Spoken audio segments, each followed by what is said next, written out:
ብልጽግና የናሙና ምርጫ እያካሄደ ነው ሲል የነጻነትና እኩልነት ፓርቲ ሲወነጅል ብልጽግና ደግሞ ሐሰት ነው ሲል አዲስ ማለዳ ገለጸ። ዝርዝር መረጃውን እናካፍላችኋለን። ሰኞ ግንቦት 24 ለሚካሄደው ምርጫ ከዛሬ ሐሙስ ግንቦት 20 ጀምሮ ያሉ 4 ቀናት የጥሞና ቀናት ሆነው እንደሚቆዩ የኢትዮጵያ ብሔራዊ ምርጫ ቦርድ አስታውቋል። ዝርዝር መረጃውን እናካፍላችኋለን። በመቀሌ ከተማ የግዳጅ ወታደራዊ አፈሳው በክልሉ የጦር መሪዎች እንደሚመራ ታወቀ። የቮይስ ኦፍ ኢትዮጵያ ቤተሰቦች ሰብስክራይብ ማድረጋችሁን እያስታወስናችሁ በዝርዝር እንደምንመለከታቸው ጉዳዮች እናልፋለን።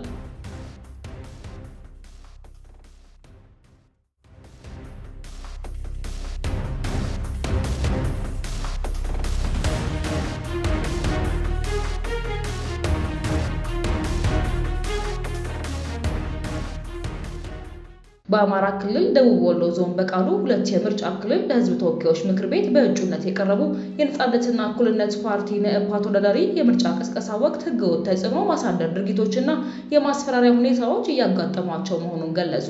ሁሴን አደም ሐሰን ፓርቲውን ወክለው ለሕዝብ ተወካዮች ምክር ቤት እጩ እንደሆኑ የገለጹት ተወዳዳሪ በተለይም በገጠር ቀበሌዎችና በከተሞች በዲሞክራሲያዊ መንገድ ለምርጫ ምቹና ነጻ የሆኑ ሁኔታዎች እየተመናመኑ መሆኑን ከአዲስ ማለዳ ጋር በነበራቸው ቆይታ አንስተዋል። አክለው ለምርጫው ቅስቀሳ በሚሰማሩበት ወቅት ከተለያዩ የማህበረሰብ ክፍሎች በኩል እኛ እኮ መርጠን ጨርሰን እናንተ አልሰማችሁም እንዴ የሚል ጥያቄ እየቀረበላቸው መሆኑንም ተናግረዋል።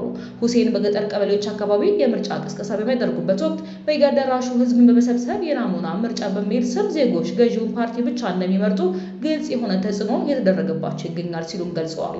ቅሱን በኮምፒውተር አዘጋጅተው እዛው አዳራሽ ውስጥ ለህዝቡ በማሳየት የምትመርጡትን ምልክት እዩ በማለት አስገዳጅ በሆነ መልኩ እንዲለማመዱ እየተደረገ ነው ሲሉ የቀበሌ ደረሳቸውን መረጃ በመጥቀስ ለአዲስ ማለዳ ተናግረዋል።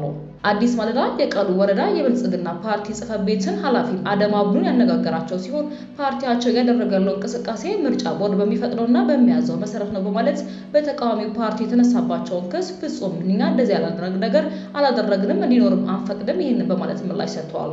አደም አክለውም አሁን ላይ ተፎካካሪ ፓርቲዎች ጭምር የምረጡ እንቅስቃሴ እያካሄዱ መሆኑን በመግለጽ የፓርቲው አባላት እንዲህ አይነት ተግባራት እንዳይፈጽሙ ቀድሞ ግንዛቤ መፍጠራቸውን ጠቅሰዋል።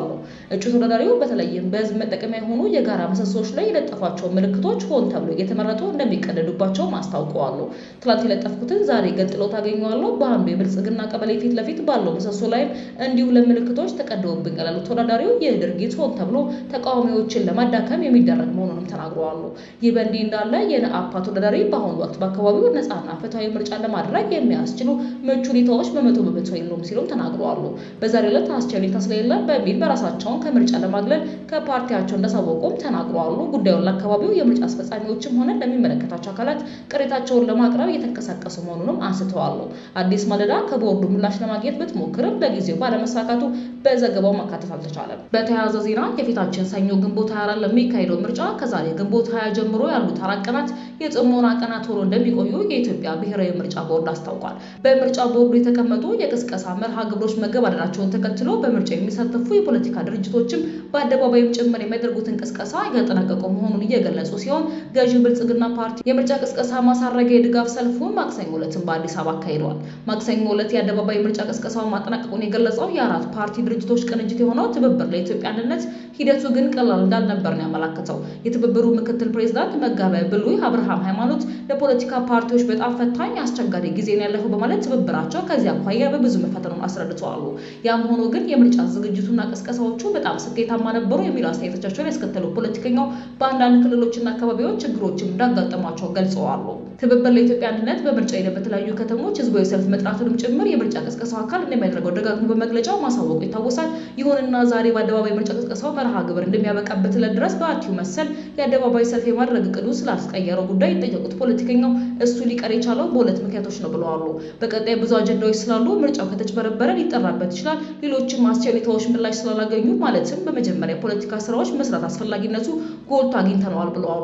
ፓርቲው ከዚህ ቀደም በተደጋጋሚ ለምርጫው አስቻይነት ቅድመ ሁኔታዎች ማስቀመጡን በጠቆሙት አስተያየቶቻቸው የታሰበው ሰላማዊ ሰልፍ አስቀምጠናቸዋል ያሏቸው ሁኔታዎች ካልተተገበሩ እንደ ፖለቲካ እርምጃ እንደሚወሰዱም ገልጸዋል።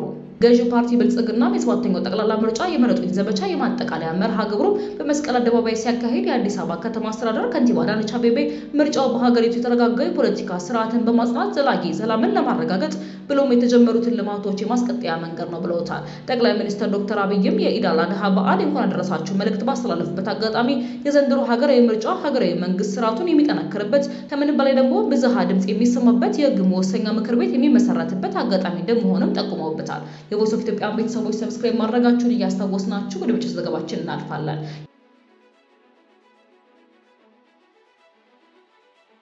የግዳጅ ወታደራዊ አፈሳው በክልሉ የጦር መሪዎች እንደሚመራ ታወቀ። በትግራይ ባለፉት 2 ሳምንታት እየተፈጸመ ያለው የግዳጅ ወታደራዊ አፈሳ በዋናነት በክልሉ ጀነራሎች እንደሚመራ ታውቋል። ህወሓት የዚህ ድርጊት ተባባሪ ነው ተብሏል። የሰብአዊ መብት ድርጅቶቹ ይህንን የግዳጅ ወታደራዊ አፈሳ የጦር ወንጀል ሲሉ ፈርጀውታል። ቅድሚያ ለሰብአዊ መብቶች ኢትዮጵያ በተባለው ሀገር በቀል የሲቪክ ድርጅት ለጀርመን ድምጽ በሰጠው ቃል በክልሉ መጠነ ሰፊ የግዳጅ አፈሳ እየተደረገ መሆኑን አረጋግጧል። ይህንን ድርጊት የሚፈጽሙት በክልል ያሉ የጦር መሪዎችና ህወሓት መሆናቸውን የገለጸ የመብት ድርጅቱ በግዳጅ ላይ ያደረገ ያለው የምርመራ ውጤት በቅርቡ ይፋ እንደሚያደርግም ጠቁሟል። የመጣልን መረጃ አንደኛ ከዚህ በፊት የተመለሱ ታጣቂዎች፣ ሁለተኛ በቤተሰብ ደረጃ ወደ ትግሉ ያላስገባ የሚባል ነገር አለ፣ ሶስተኛ ወርቅ ማውጫ አካባቢዎች ወጣቶች ሰብሰብ ያሉባቸው አካባቢዎች ላይ አፈሳ እንዳለ፣ በኃይል ወደ ውትድርና ማስገባት እንዳለ የተለያዩ መረጃዎች መጥተውልኛል ብለዋል። ምክንያቱ ደግሞ ካለው ፖለቲካዊ ሁኔታ ጋር የሚገናኝ ነው ያለው ድርጅቱ በተለይም የፕሪቶሪያ ስምምነት ወደ መፍረስ ደረጃ መምጣቱ አንድ ምክንያት መሆኑን ገልጸዋል። ሰውን አስገድደ ወደ ውትድርና ማስገባትና ህይወትን ማስከፈል በጣም ከፍተኛ የሆነ ዓለም አቀፍ የጦር ወንጀል ነው ሲሉም የድርጊቱን የጥፋት ደረጃም ጠቅሰዋል። ይህንን እያደረገ ያለው ትግራይ ክልል ውስጥ ያለው ወታደራዊ ኃይል እንደሆነና ህወሓት ደግሞ የሚተባበር ነው ብሏል። የቮይስ ኦፍ ኢትዮጵያ ቤተሰቦች ሰብስክራይብ ዳግም ማድረጋችሁን እያስታወስናችሁ በሌላ አዲስ ነው የመረጃዎች ዳግም እስክንገናኝ ድረስ በደህና ቆዩ።